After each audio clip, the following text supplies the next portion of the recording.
Okay, so ito yung second lesson ni ma'am, yung critical value at critical point. So, basically, critical value, ito ay yung x lang. Point ay x at y. So, what does that mean? So, critical value, dito, nagbago yung graph. Kung saan siya sa point ni x na nagbago yung graph. So, let's say, meron kang graph na ganito. Ganyan yung itsura niya pag ganyan. Saan siya nagbago? Sabihin natin, 1, 2, 3, 4.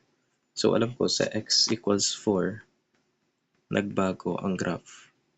Pero, ano ang y? Halimbawa, 1 to 1. Tapos dyan, ano ba? Hindi, 0 para yan. So, 0 siya. Di ba? X equals 4, y equals 0 kasi ganun yung graph.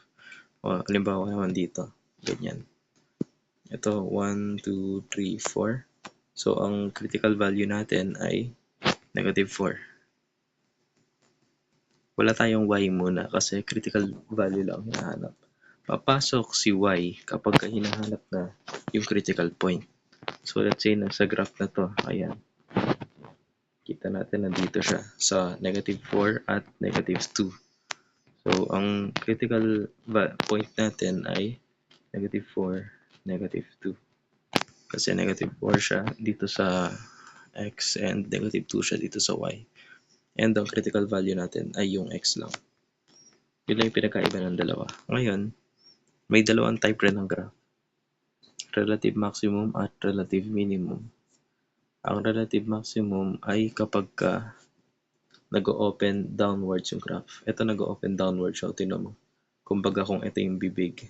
Ayan. Nakanganga siya pababa. Tapos ito naman nakanganga pataas. So kapag nakanganga pababa or nag-open pababa, ang tawag dyan ay relative maximum. Pag nakanganga naman pataas, ang tawag dyan ay relative minimum kasi pinakamababang point. Okay.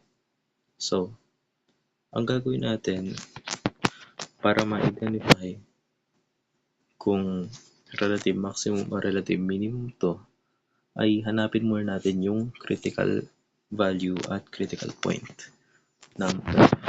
Okay? So, paano?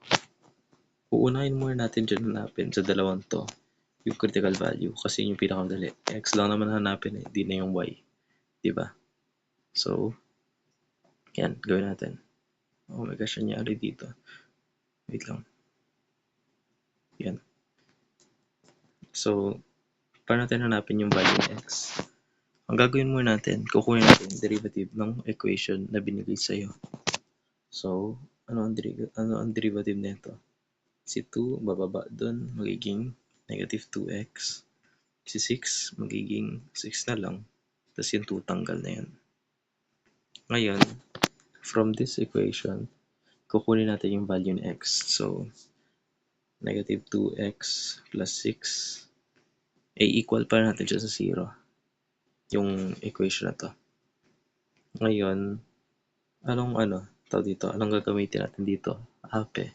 Ilipat natin sa kabila, magiging negative 2x equals negative 6. Now, divide both sides by negative 2 para matanggal leading coefficient ni x.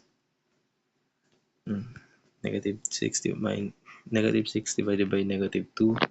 Matitira ay positive 3. Cancel yung dalawang negative. So, ang critical value natin ay 3. Ngayon nakuha natin yung critical value natin, makukuha na rin natin yung critical point natin. So, itong value na to, ang critical value, i-insert lang natin dito sa original equation. Hindi dun sa derivative sa original equation natin siya ipapasok. So, dito nga x equals 3, negative 3 squared plus 6, 3 minus 2. Yan. 3 squared ay 9. Negative 9. Hindi siya positive 9 kasi ang negative ay excluded sa squared. Yan diba? Excluded siya. Pero kung may parenthesis na ganito, doon lang magiging positive kasi included na si negative. Pero since ganyan lang, excluded si negative. Now, 6 times 3, 18, minus 2. Minus 2 minus, negative 9 minus 2, negative 11, plus 18, 7. So, nakuha natin si y. Ito yung y natin. 3 ang critical value, 3 at 7 ang critical point. So, ano ibig sabihin ng dalawang yan?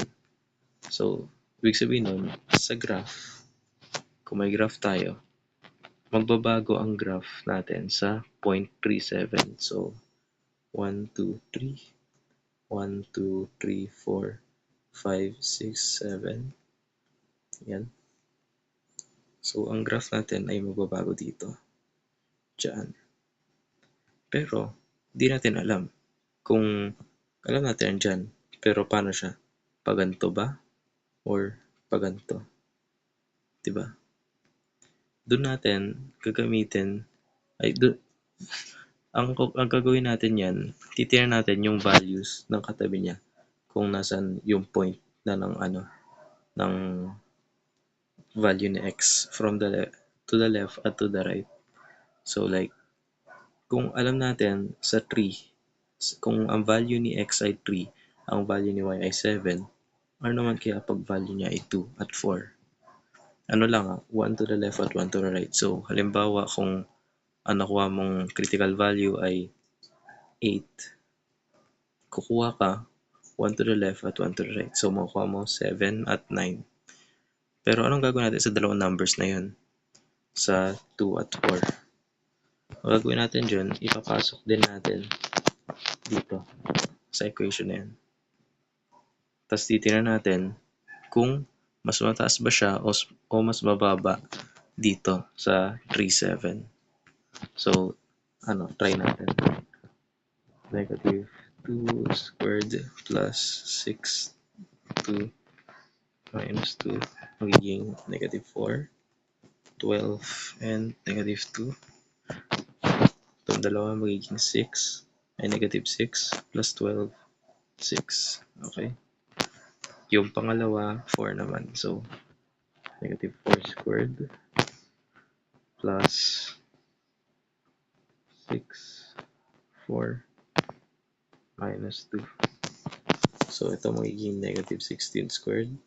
Ay, negative 16 lang pala. Plus 24 minus 2. Magiging itong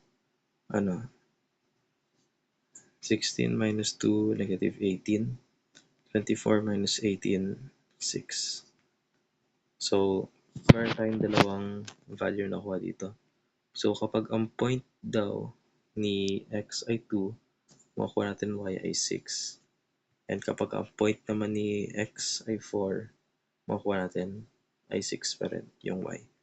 Ngayon, sa tatlong ito, sa tatlong critical points, sa tatlong points lang na ito, ano yung may pinakamataas na y? Ito, diba? Yung original na nakuha natin. So, ibig sabihin nun, ito ay critical maximum. Kasi, mas mataas yung point ng original equation kesa dun sa makatabi niya. Pero kung halimbawa, ito ay instead 210 halimbawa, tapos ito naman ay 410, ibig sabihin ito ay critical minimum. Kasi mas mababa siya kumpara sa mga tabi niya. Tingnan natin sa Desmos.